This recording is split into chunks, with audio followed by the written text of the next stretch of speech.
Well, David, members of 8 organizations are condemning Governor Jim Pillen's executive order. The order signed Wednesday.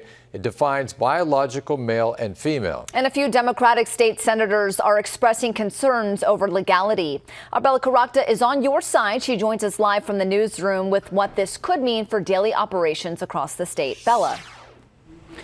John Lauren, it goes further than just defining biological male and female. Governor Pillen's executive order mandates facilities across the state follow those definitions. I spoke with State Senator George Dungan, who's a practicing attorney. He explains the possible immediate impacts.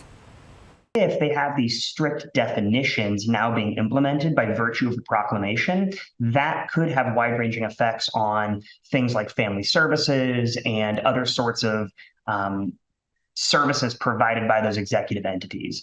In Governor Pillen's statement, the order includes physical spaces where this would apply to. It reads, "As governor, it is my duty to protect our kids and women's athletics," which means providing single-sex spaces for women's sports, bathrooms, and changing rooms. Somebody could ultimately be cut off from something, hypothetically speaking, because they don't match certain definitional criteria. I think we could be looking at discriminatory practices, and certainly I think we could be looking at potential discrimination lawsuits down the road. But again, it's going to depend on the enforcement. It's going to depend on what the executive actually asks for and sort of how that has boots on the ground effect for people.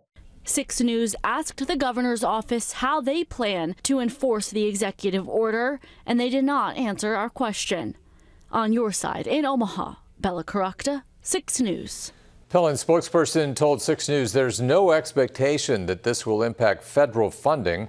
That was one concern brought by Democratic Senator Megan Hunt.